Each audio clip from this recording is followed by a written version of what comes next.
Hi Aries, this is Jov. Welcome po sa ating channel. By the way, Aries, this is your timeless reading. Gamitin ang reading na ito bilang gabay lamang. Kung naka-resonate kayo, comment down. Tandaan, Aries, ito ay general reading. Kunin nyo lang po kung ano naka-resonate sa iyo. This is for you, Aries.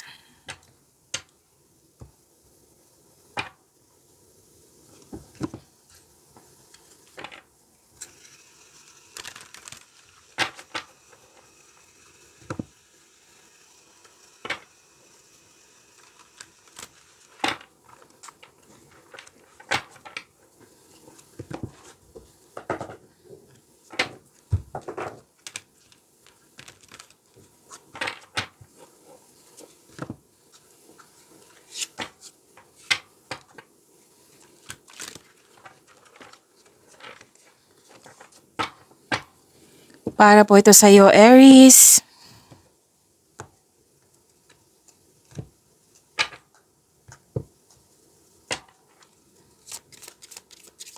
Maraming salamat po sa inyong patuloy na suporta, sa mga nag-donate, sa mga hindi nag-skip ng ads, maraming salamat po.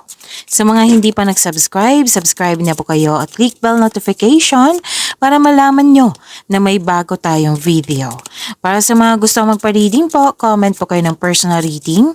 Again, comment kayo ng personal reading and check my reply sa comment section.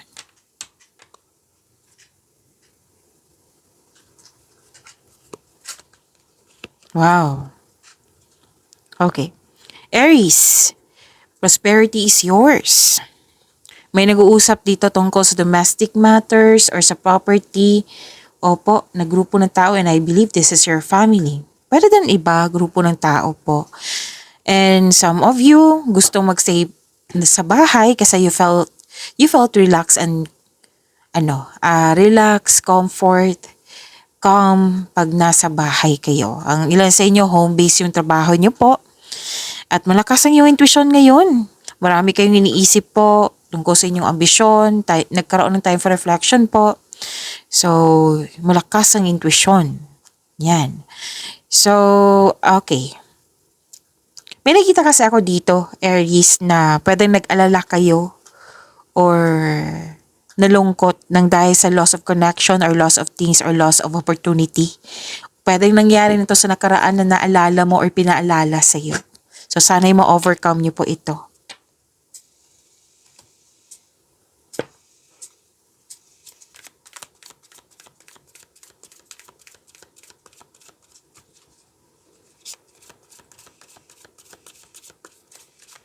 Energy po ni Aries.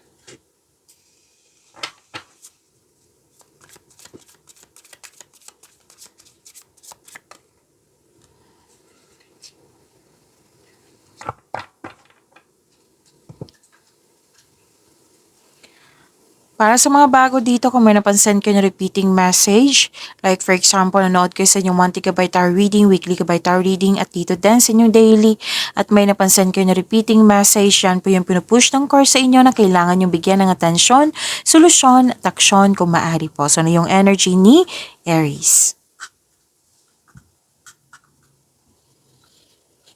May bagong relasyon, bagong pasok sa relasyon, ligawan or liligawan mo, may nagkaayos, may promises, may pag-uusap, may deal, commitment, agreement, promises. May nag-celebrate din dito, pwedeng about love. Opo. And may business partnership, may makipag-teamwork, pwede din may namuong romance dyan, or pwede din tinutulungan ka ng partner mo, gustong-gusto mo yung mga ginagawa mo dyan kasi nagbibigay ito ng financial stability sa'yo, at nagagawa mo yung passion mo at the same time.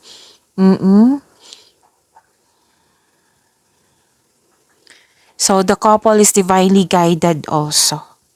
Nagkaroon ng time sa sarili, sa pamilya, sa partner po. Kitang-kita ko dito.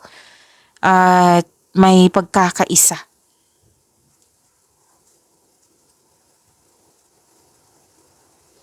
Nakikita ko rin dito na Itong sinabi ko kanina dito, nag-alala kayo or about sa loss of connection or marami kayong iniisip, overthinking. Oo, na nag-clarify po siya dito, natandaan niyo po. Pwedeng anxiety to or pag-alala. Aries, at sabi ng yung card dito na makakatulong po yung may kausap kayo. Yung may kausap kayo na mahilig makapagbigay sa'yo ng wisdom message. Kung ayaw mo ng kausap, then journal or diary, makatulong din yan. And this card tells you to make change. Itong pangyayaring ito ay pansamantala lamang at lilipas din po ito. Okay? Kung may conflict kayo sa isang tao, then communication is the key. Mag-usap kayo ng mahinahon.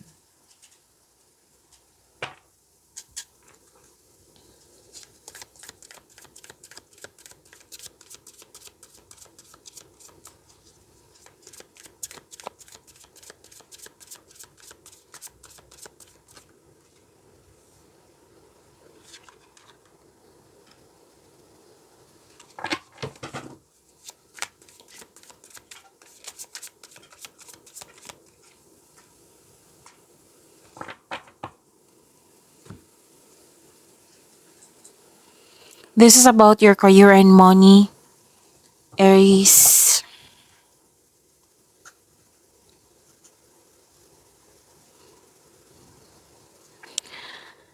Okay, maraming iniisip nga oh. Pwedeng dismayado ka sa situation mo ngayon or current position. So this card tells you na kung ano man tong pwedeng boredom ito. So this card tells you na kailangan labanan mo yung nararamdaman mo, alalahanin mo yung inspiration mo sa buhay, isipin mo po sila para ma-motivate po kayo. Pwede din na may alok sa'yo na kailangan mo pag-isipan ng mabuti or kailangan may piliin. Kasi pwedeng natagalan ka sa paggawa ng desisyon or sa pagpili kasi guarded ka na. Ayaw mo nang masaktan, ayaw mo magkaroon ng negative outcome. So nag-iisip ka dito ng mabuti para maiwasan yung pagkakamali. Okay? So, kailangan po dito, may nararamdaman kasi akong fear, doubt, hesitation dito. So, kailangan mong ma-let go ito. Kailangan maging willing kayong mag-move on from the past para bumukas yung new doors for you. Okay? Para itong alok na ito, magagawan mo ng paraan yung pagtanggap, yung paggawa ng konkretong plano. Oo, para maka-focus ka na dyan sa binigay na pagkakataon sa inyo.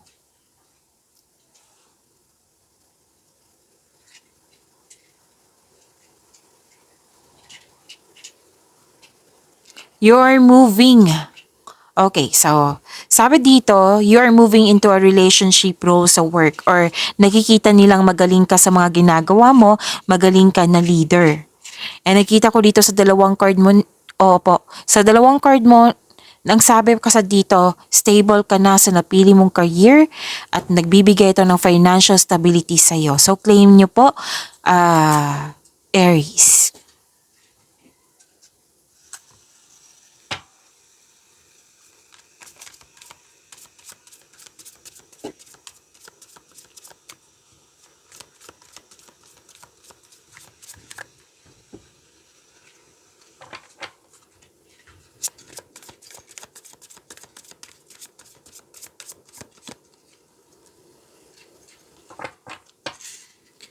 This is about your love life, self-love, partnership, and romance, Aries.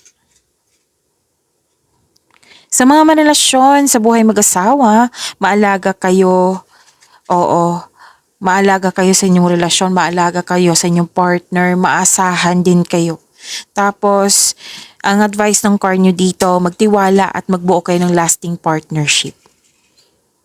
Para sa lahat, single ka man, marelasyon sa buhay mag-asawa, may nakita ko dito nag-aalaga. Oo, na isang mother figure. Pwedeng nag-aalaga ng baby, and this is also fertility. At may nakita rin ako dito mag-start na ng family. You have abundant in life. Praktikal ka sa buhay, mahusay ka sa buhay, maparaan at masuporta.